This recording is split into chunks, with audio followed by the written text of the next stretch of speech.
Salam do'stlar, welcome to English with Erkin YouTube channel. I'm Erkin. İngliz tilini yangicha, erkin, yangi o'rganmoqchi bo'lsangiz, bu kanalning yaxshi do'sti bo'ling. Erkin bilan ingliz tili YouTube kanalining tunji videosida esingizda bo'lishi mumkin.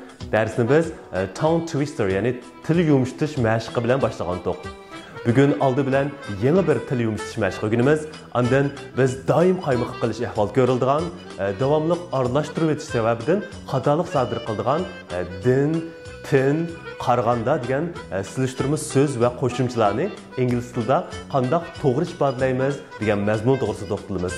Qanday qilsangiz davomli videoda bo'lsin.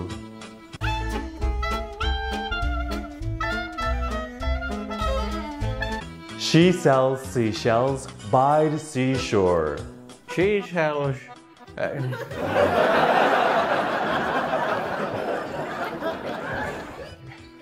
Seashells.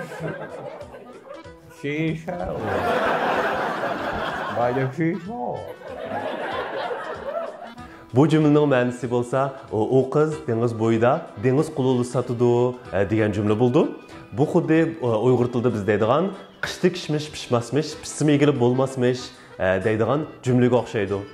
Til yumshatish unumi intayin yaxshi bo'lgan, to'g'ri talaffuz chiqarishingizga yordamda bo'ladigan mashq bo'ldi. Xo'sh, jumlamizga qaytib kelaylik. She sells seashells by the seashore. Cümlenin egisi u, ya'ni üçüncü shaxs birlik bo'lg'achqa, cümlenin egisining keynidan kelgan setish degan ma'ni ifodalaydigan sell ning keyniga s qo'shilgan. Seashells. Seashells. Qululi qaplari, qululi qepi. Seashore. Seashore. Dengiz bo'yi.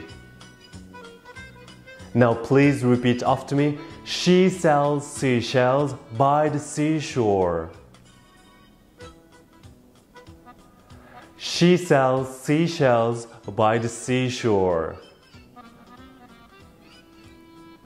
Well done.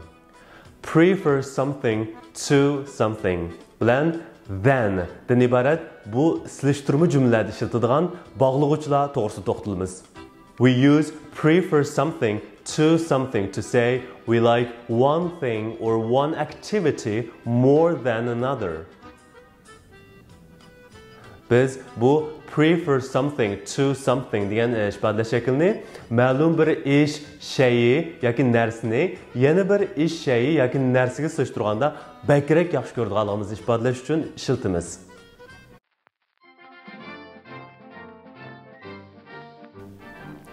So, tea or coffee? I prefer coffee to tea. I prefer tea to coffee. Particularly, I prefer milk tea to black tea. And also, I really love snowboarding.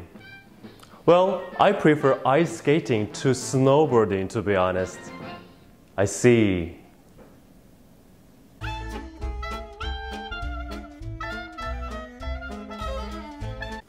We use then clause after an adjective, after an adverb, or after a noun phrase. Bu then degan so'z bo'lsa, jumla ichida ishlatilganda, jumla ichidagi sifat, ravish yoki ismni ifodalaydigan so'z birikmalarining kaynidan keldi degan gap. Masalan, after an adjective, sifatning kaynidan kelganda. The apartment was bigger than we had imagined. The apartment was bigger than we had imagined. Bu uy natijada o'ylaganimizdan cho'ngroq ekan degan ma'noda. Bu yerdagi than degan so'z bo'lsa, bigger ning kayniga, ya'ni sifatning kayniga kelgan. After an adverb. To'g'anda bu than degan so'zning holatning kayniga kelgan vaqtini ko'raylik. He finished the second part more quickly than he did the first part. He finished the second part more quickly than he did the first part. U ikkinchi bo'lakni birinchi bo'lakka qaraganda tezroq bitkizdi degan ma'noda. Bu jumlada then bo'lsa quickly degan holatning kaynidan kelgan. Tövəndə ismni ifadelaydigan söz birikmelerining kaynidan kelgan vaqtni ko'raylik. Alimjon always spent more money than Yasinjon did. Alimjon always spent more money than Yasinjon did. Alimjon hamon Yasinjondan ko'p pul xarjlaydi. Masalan, Yasinjon Alimjonning inisi bo'lsa, yoki aksi bo'lsa, Alimjon hamon Yasinjondan ko'proq pul xarjlaydi degan ma'no ifodalaydi. Bu jumlada thanning o'rni qayerda bo'ldi? More moneyning kaynidan bo'ldi, ya'ni ismni ifodalaydigan so'z birikmasining kaynidan keldi degan gap. Xo'sh do'stlar, bugungi darsdan keyin prefer something to something bilan thanni jumla ichida to'g'ri ishlatishni o'rganib oldingizmi? Cho'qim yaxshi aydınlaştırib olgan bo'lishingizni umid qilaman. Bu yerda alayda diqqat qilishga tegishli bir masala bor. U bo'lsa-mu prefer something than something deb qilishdan saqlaning. Prefer something to something.